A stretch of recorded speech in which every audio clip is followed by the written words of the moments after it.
지금 도쿄 올림픽이 일본에서 참 여러 가지 열악한 상황 속에 진행되고 있습니다. 코로나 또 팬데믹과 폭염 속에서 그래도 이런 어려운 상황 속에서 선수들이 자국의 이익을 위해 그 나라의 영광을 위해 위상을 위해서 아주 열심히 뛰고 있습니다. 7월 30일자로 우리 한국이 7등이 됐더라고요. 중국, 미국, 일본, 오스트레일리아에 이어서 7인데 한국의 금메달이 5개입니다. 지금까지. 근데 그 중에 3개의 금메달을 한 여자 선수가 따는 겁니다. 삼관왕이 탄생한 거죠. 양궁에서 안산이라고 하는 이 여자 양궁 선수가 양궁 혼성 단체에서 또 금메달을 땄고 여자 단체전에서 금메달을 땄는데 여자 개인전에서 또 금메달을 딴 겁니다. 지금 올림픽에서 지금 현재 이 올림픽의 3관왕은 이 안산 우리 한국 선수밖에 없습니다. 마지막 시합에서 러시아의 오시포바 선수와 붙었는데 세트 점수가 5대5까지 간 거예요. 아주 박빙이었어요. 손에 땀을 치게 하는 그런 경기였어요. 5대5 동점까지 갔어요. 이제 마지막 슛 오프를 하는데 이 슛 오프가 뭐냐 하면 한 발 가지고 결정을 내는 거예요. 누가 관역의 중심에 더 가까이 가느냐. 1mm라도 더 가까이 가는 사람이 한 발 갖고 이기는 거예요. 그게 슛 오프라는 건데 거기에서 관역 중심의 러시아 선수보다 우리 안산 선수가 조금 더 가까이 간 거예요. 그래서 우승을 한 겁니다. 온 선수들이 그냥 환호하고 손에 땀을 쥐는 그런 경기였는데 이런 경기니만큼 경기장에 이 태극기가 올라갈 때 참 선수들이 눈물 흘리는 거예요. 너무 감격하는 거예요. 그만큼 금메달은 귀한 겁니다. 금메달 1개하고 은메달 100개 절대 안 바꿉니다. 그만큼 금메달은 귀한 것입니다.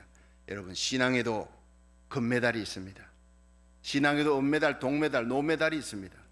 여러분 하나님 앞에 신앙의 금메달리스트가 되기를 주의 이름으로 축원합니다. 신앙의 금메달리스트는 누가복음 7장에 나오는 백부장처럼 예수님께서 내가 이스라엘 전역에 이만한 믿음, 이렇게 큰 믿음, 이런 금메달 믿음 난 찾아보지 못했다. 인정받으니 거시로 죽어가는 하인이 낫는 거예요. 하나님께 인정받는 순간은 기적이 일어날 줄 믿으시기 바랍니다. 칭찬받고 끝나는 게 아니라 죽어가는 자기 집에 하인이 낫는 거예요. 소원이 이루어지는 거예요. 마태복음 15장에 보면은 수로보니기 여인이 예수님께로부터 여인아 내 믿음이 커도다 메갈레 피스티스 내 소원대로 될지어다 거시로 집에 두고 온 딸이 귀신 들린 딸이 나으니라. 이런 놀라운 기적이 신앙의 금메달리스트에게 나타나는 거예요. 여러분 하나님 의지하고 하나님 사랑하고 예배드리고 기도하는 일에 금메달리스트가 되기를 주의 이름으로 축원합니다. 그러면 하나님께서 이렇게 하나님을 굳게 의지하는 사람 어떤 복을 주시느냐 3가지 복을 오늘 이 시편 125편은 얘기하고 있습니다. 함께 찾아보고 은혜 받는 시간 되기를 바랍니다. 첫째로 하나님 의지하는 자 굳게 서도록 하나님이 붙들어 주신다 그랬어요. 우리 함께 시편 125편 1절을 한번 읽어보겠습니다. 시작.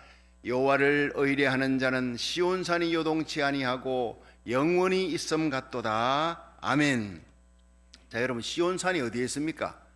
한국에 있습니까? 아니죠. 이스라엘 예루살렘 성전이 서 있는 그 시온산인데 가장 높고 우람하고 멋있는 산입니다.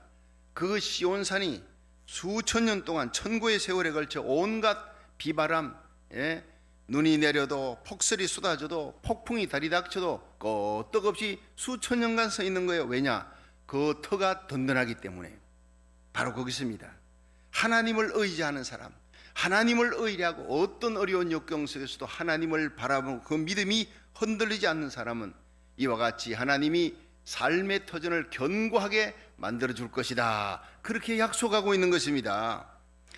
여러분 마태복음 7장 24절에 예수님께서 말씀하셨습니다. 너희들의 믿음이 머리 위에 집을 짓지 말라. 반석에 집을 지어라. 그러므로 누구든지 나의 이 말을 듣고 행하는 자는 그 집을 반석 위에 지은 지혜로운 사람 같다. 비가 오고 바람이 나고 그리고 창수가 막 홍수가 들이닥쳐도 무너지지 아니한다. 왜냐? 이는 주초를 반석 위에 놓은 영권이라. 여러분 저와 여러분이 우리 자녀들이 우리 교회가 하나님을 향한 그 믿음이 하나님의 말씀의 반석 위에 굳게 설 수 있기를 주의 이름으로 축원합니다. 시편 11편 3절에 보면 다윗은 터가 무너지면 의인이 무엇을 할꼬 해서 터가 무너지면 의인도 소용없다는 거예요. 우리의 인생의 터, 우리가 하나님의 말씀 위에 우리 신앙 인격이 세워져야 되는 거예요. 내 자녀들이 하나님의 말씀 위에 세워져야 하나님이 그 인생을 견고하게 붙들어 준다 그랬습니다. 시편 16편 8절에 보면 내가 여호와를 항상 내 앞에 모심이여 그가 내 우편에 계심으로 내가 요동치 아니하리라. 내가 하나님을 의지하고 하나님을 잘 모시고 예배드리고 기도했더니 하나님을 의지했더니 하나님이 내 오른쪽에 계셔서 나를 요동하지 않도록, 세상이 요동하는 날에도 나를 흔들리지 않도록 나와 내 자녀들 하나님 붙들어 주었다. 그렇게 다윗은 고백하고 있는 거예요. 우리 인생이 어떤 어려운 상황이 닥쳐도 하나님 바라보고 하나님만 의지하고 하나님의 말씀을 붙들고 그 말씀 위에 우리 신앙 인격, 여러 우리의 삶이 세워져 나가서 어떤 어려운 상황 속에서도 갈수록 잘 되는 인생, 갈수록 존귀한 인생이 되기를 주의 이름으로 축원합니다. 이 독일에서 일어난 실화입니다. 독일 황제 비서실장을 맡던 게 공작이 있었는데 이 공작이 너무너무 일을 잘하니까 황제의 인정을 받았어요. 그래서 총리로 올라갔습니다. 근데 총리가 되자 그는 교만해진 거예요. 그러니까 사람들이 싫어하는 겁니다. 신하들과 모든 백성들이 그를 싫어하는 겁니다. 그런데 이 공작이 어느 날 사냥을 갔다가 숲속에서 작은 교회당을 만납니다. 그 교회당 안에 혼자 앉아서 이렇게 십자가를 바라보고 기도를 하고 있었어요. 크리스찬이니까 기도를 하는데 갑자기 빛이 나타나면서 삼자가 쓰인 거예요. 삼자가. 그러더니 사라진 거예요. 거기서 환상을 본 겁니다. 불안했습니다. 해석하기를 이 삼자는 너는 앞으로 3일밖에 안 남았다. 이런 식으로 3일 후면 하나님의 심판대 앞에 서야 된다. 나는 죽겠구나. 이런 생각이 들었어요. 그래서 3일 동안이라도 내가 최선을 다해서 하나님 앞에 빚 갚는 생활을 해야 되겠다. 그리고는 그냥 천사같이 살았어요. 3일. 황제를 위해서, 백성들을 위해서 얼마나 잘 섬겼는지 모릅니다. 그런데 3일 후에 안 죽었어요. 그래서 생각했습니다. 3일이 아니고 3개월을 내가 잘못 해석했는갑다. 그 3개월 동안 천사같이 정말 하나님 말씀대로 살았어요. 사랑하며 살고 하나님 뜻대로 살고 섬기며 살고 희생하며 살고 그렇게 했는데 이 3개월이 지나도 안 죽은 거예요. 아하, 이게 3년인갑다. 내가 이거 3일도 아니고 3개월도 아니고 3년을 해석 잘못했구나. 이제 3년 안에 나는 3년이 되면 죽는구나 하고 3년을 또 천사같이 열심히 죽는다 생각하고 3년이 지나면 나는 하나님의 심판대 앞에 선다. 그래서 열심히 신하들과 또 백성들, 황제를 잘 섬겼습니다. 하나님의 말씀대로 그렇게 기도하며 살았습니다. 그런데 3년이 지나는 동안 황제가 감동을 하는 거예요. 세상에 이런 의인이 어딨나. 성자다. 온 백성들이, 그 비난하던 백성들이, 미워하던 백성들이 마음을 돌이켜서 저분은 성자다. 정말 귀한 분이다. 다 존경하게 됐어요. 마침 황제가 병으로 죽게 되었는데 이 황제가 이 총리를, 자기 아들이 아니라 이 총리를 다음 황제로 세우라고 유언을 한 거예요. 모든 신하들과 국민들이 그 얘기를 듣고 다 기뻐했습니다. 황제감이다. 황제가 되면 이 나라를 잘 다스릴 수 있을 것이다. 그 황제의 유언을 받들었어요. 3년이 되는 날 그가 황제로 등극을 합니다. 그래 1314년 프랑크푸르트의 5 제후들에 의해서 신성 로마 제국의 황제로 추대되는 이 사람의 이름이 루드비히 황제입니다. 실제로 역사 속에 있었던 일입니다. 여러분, 우리의 남은 날이 얼마 남지 않았다. 하나님의 심판대 앞에 선다. 난 시한부 인생이다. 이 생각을 하고 살아가는 것만큼 귀한 것이 없습니다.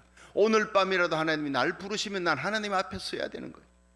여러분, 우리가 날마다의 삶, 순간순간의 삶을 여러분 육신을 따라 살지 말고 영을 쫓아 하나님의 말씀 위에 내 인생의 터가 서고 나의 삶이 세워지고 내 자녀들의 인격이 세워지고 여러분 우리의 인격이 거기에 세워지는 거룩한 성도, 하나님의 말씀 속에 든든히 서는 저와 여러분이 되어서 말씀을 의지해 최선을 다해 충성하고 말씀을 의지해서 최선을 다해 사랑하며 살아가는 저와 여러분, 그래서 하나님이 높이시고 존귀하게 되는 여러분이 되기를 주의 이름으로 축원합니다.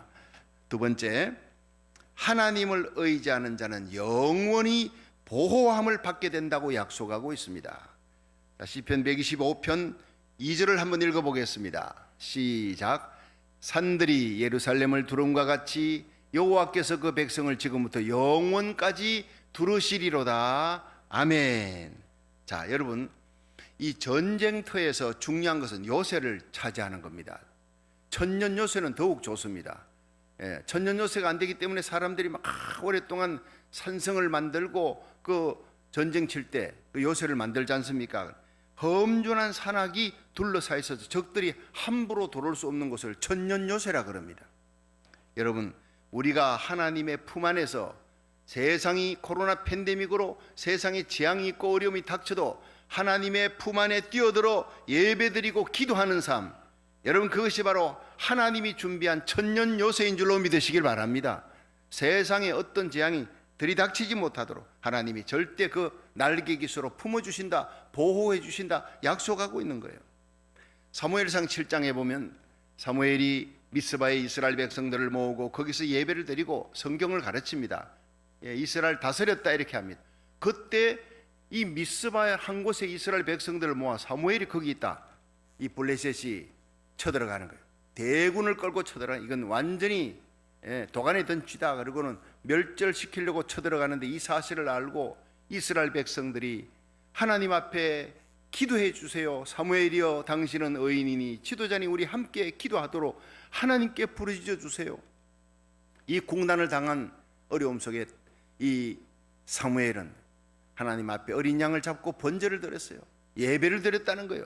예배를 드리자 하늘로부터 큰 우레를 바라며 쳐들어오던 그 블레셋 사람들을 이 우레가 치기 시작하는 거예요. 어지럽게 했다고요.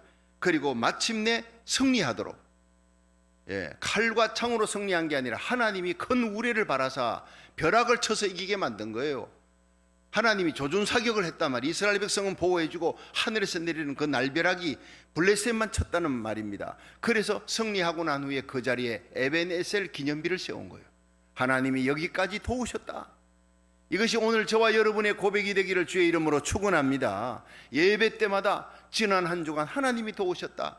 어제 하루도 하나님이 도우셨다. 날마다 새벽 예배 드릴 때, 일천번째 예배 드릴 때마다, 온라인 예배 드릴 때마다, 가정 예배 드릴 때마다, 주일 예배 드릴 때마다 그것이 저와 여러분의 에베네셀 기념비가 되기를 주의 이름으로 축원합니다. 역대상 21장에 보면은요, 다윗이 인구 계수하다가 하나님께 매를 맞잖아요.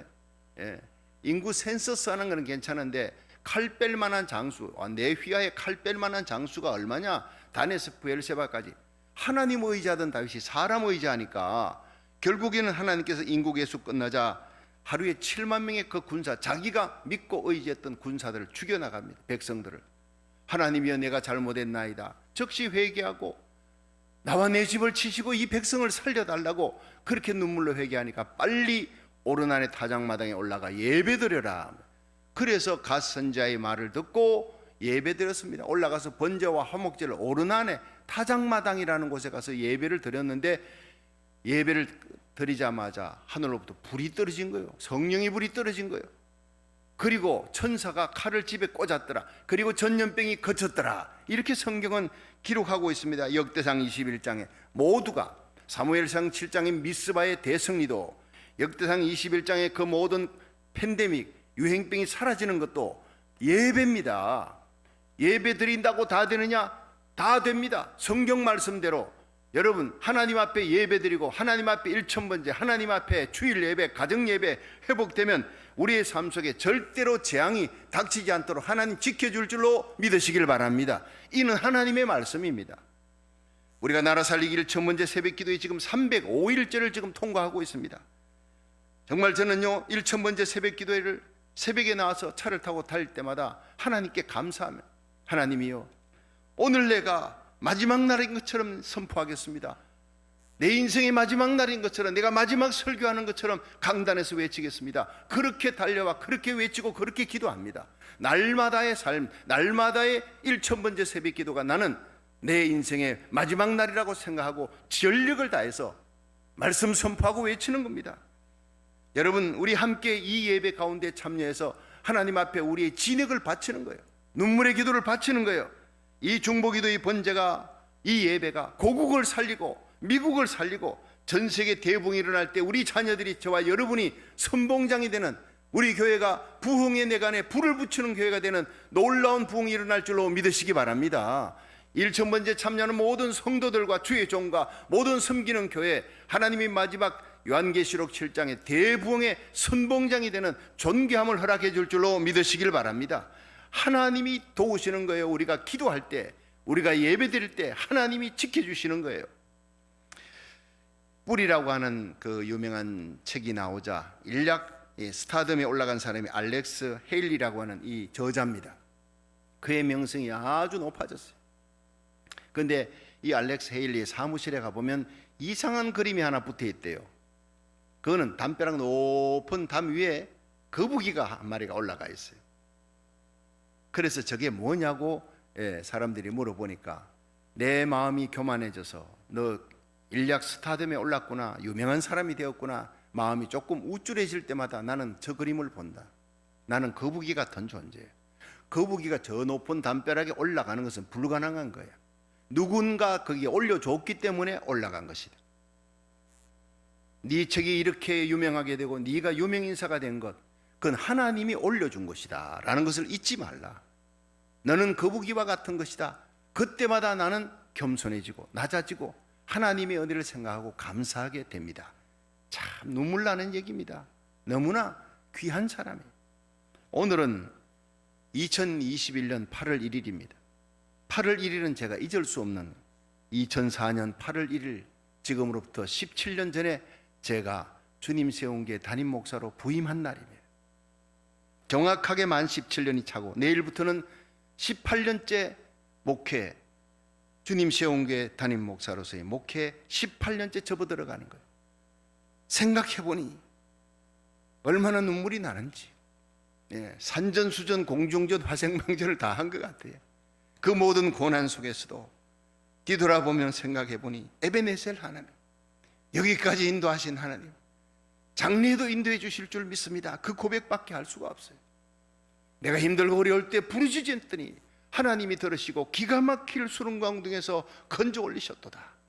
내 발을 반석 위에 두시고 내 걸음을 견고케 하시고 내 입에 여호와를 찬송할 수 있는, 감사할 수 있는 입을 두셨어요. 모든 사람이 보고 하나님을 두려워하며 하나님을 의지할 수 있도록 하나님이 저와 우리 교회를 사용하신 거예요. 그 시편 121편을 저는 너무 좋아합니다. 내가 산을 향해 눈을 돌리라. 나의 도움이 어디서 올꼬? 나의 도움이 천지를 지으신 여호와에게서로다. 그렇습니다. 걸음마다 자치마다 하나님이 붙들어 주셨어요. 낮의 해와 밤의 달이 상치 않도록 하나님이 지켜주셨어요. 너의 출입을 지금부터 영원까지 지켜주시리라. 하나님이 모든 재앙을 막아주셨어요. 그러므로 넘어지고 쓰러질 때마다 로뎀나무에 튼 넘어져 죽기를 구하던 엘리야를 일으키듯이 하나님이 일으켜 주어서 여러분과 함께 여기까지 온 것입니다. 장차 주님 오시는 그날까지 우리가 주와 동행하면 하나님 앞에 하나님께서 존귀하게 세우시고 영광스럽게 세우시고 하나님이 보호해 주시고 지키시는 축복의 은혜를 체험하게 될 줄로 믿으시길 바랍니다.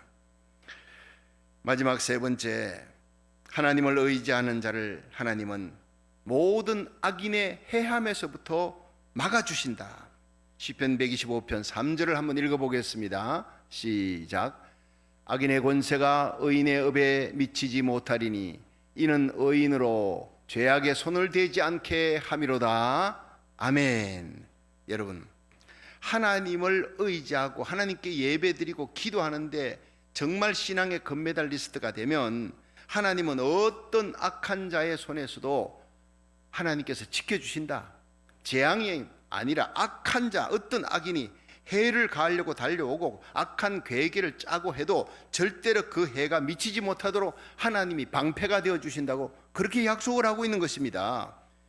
시편 56편 11절에 보면 내가 하나님을 의지하였은즉 두려워 아니하리니 사람이 내게 어찌하리까, 이렇게 고백했어요. 사람 두려워하지 마세요. 여러분, 몸은 죽어도 영혼을 죽이지 못하는 사람 두려워하지 말고 몸과 영혼을 능히 지옥에 빠뜨릴 수 있는 하나님만 두려워할 수 있기를 주의 이름으로 축원합니다. 하나님만 두려워하고 죄 짓는 걸 두려워하는 거예요.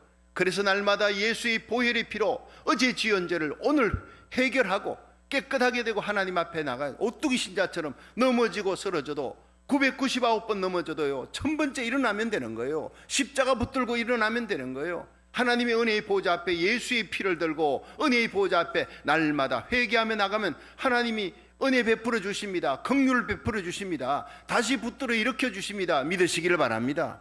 하나님의 은혜와 긍휼 입은 우리들이요, 내가 하나님을 의지하였으니 난 두려워 아니하리라 사람이 내게 어찌하리까. 다윗의 고백이 우리의 고백이 되기를 주의 이름으로 축원합니다.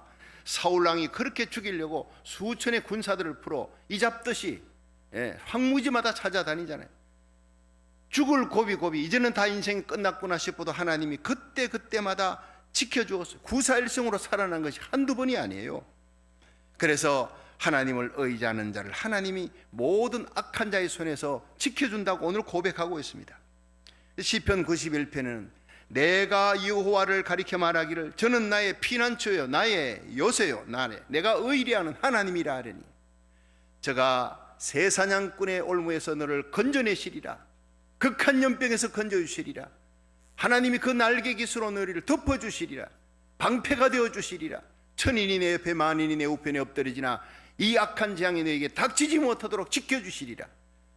네가 나를 사랑한즉 내가 너를 건지리라. 네가 내 이름을 안즉 내가 너를 높이리라. 이 놀라운 축복을 다윗만 받을 뿐 아니라 이 고백이 저와 여러분의 고백이 되어서 하나님이 우리가 하나님 앞에 예배드리고 하나님을 의지하고 하나님께 기도할 때 하나님이 우리와 우리에게 속한 자들을 지키시는 놀라운 축복을 누릴 수 있기를 주의 이름으로 축원합니다. 1967년 6.1 전쟁이 일어났습니다. 전 세계 사람들의 안목에서 볼 때는 이제는 이스라엘은 망했어요. 끝났어요. 100배가 넘는 군사를 끌고 이제 이스라엘 공격해 들어옵니다. 그때 이스라엘의 모세 다얀 장군이 세계가 깜짝 놀랄 만한 이런 선언을 했습니다. 우리는 우리보다 100배나 많은 군대를 가진 아랍 연합국과 맞서서 싸우는 전쟁에 반드시 승리할 수 있는 신무기를 가지고 있다, 이렇게 발표했어요. 기자회견을 열고. 그러니까 온 세계의 전략가들이 깜짝 놀랐습니다. 이 신무기가 뭐냐. 이미 이스라엘은 핵무기를 갖고 있는데 그 말고 신무기, 핵무기를 능가하는 신무기가 있다는 말이냐, 이게 뭐냐, 모두들 궁금한 거예요. 그런데 전쟁이 놀랍게도 6.1 전쟁이 딱 끝나버린 6일 만에 끝나버린 거예요. 그러자 세상 깜짝 놀랐습니다. 신문 기자들이 달려가서 모세 다얀 장군에게 그 신무기가 뭡니까? 전쟁이 일어났을 때 얘기했던 그 신무기가 뭡니까? 라고 물어봤더니 모세 다얀 장군이 얘기했습니다. 우리의 신무기는 시편 121편이었습니다. 하나님의 말씀이었습니다. 내가 산을 향해 눈을 들리라. 나의 도움이 어디서 올꼬? 나의 도움이 천지를 지으신 여호와에게서로다. 이 6.1 전쟁에 우리보다 100배나 많은 군사들, 소련제 탱크와 모든 무기를 갖고 오는 저들을 우리는 이길 수 없습니다. 하나님이 우리에게 승리를 주신 것입니다. 하나님이 도와주신 것입니다. 이것이 최고의 신무기입니다. 할렐루야. 정말 멋있습니다. 박수치고 싶은 겁니다. 그 모세 다얀 장군의 고백이 저와 여러분의 고백이 되기를 주의 이름으로 축원합니다. 하나님을 의지하는 자는 악한 자의 공격에서 결코 해함을 받지 않도록 하나님이 지켜주십니다. 여러분, 우리의 자녀들이 어디 가 있든 우리가 기도하면, 하나님과 동행하면, 하나님께 부르짖어 기도하면 반드시 하나님이 돌봐주시고 지켜주신다는 거예요. 여러분, 하나님을 의지하십시오. 하나님께 예배드리십시오. 하나님께 기도하는 일에 여러분 전심전력을 다해 마음과 뜻과 정성을 다해 사랑을 다해 하나님을 섬기십시오. 나머지 모든 문제는 다 해결되는 것이 오늘 시편 125편의 말씀이에요. 하나님을 의지하는 자를 하나님은 시온산이 요동치 않고 영원히 서 있는 것처럼 그 인생을 견고하고 굳건하게 세워주실 줄로 믿으시기 바랍니다. 하나님을 의지하는 자를 하나님은 모든 재앙으로부터, 모든 전염병으로부터, 모든 악함으로부터 지켜주시는, 영원히 지켜주시리라 믿으시기를 바랍니다. 하나님을 의지하는 자를 하나님은 모든 악한 자의 괴계와 해함으로부터 보호해 주시는 하나님을 믿으시기 바랍니다. 이 놀라운 세 가지 축복을 하나님을 잘 의지함으로 신앙의 금메달리스트 되어서 여러분이 삶 속에 누리며 존귀하게 되는 영광스러운 성도가 되기를 주의 이름으로 축원합니다.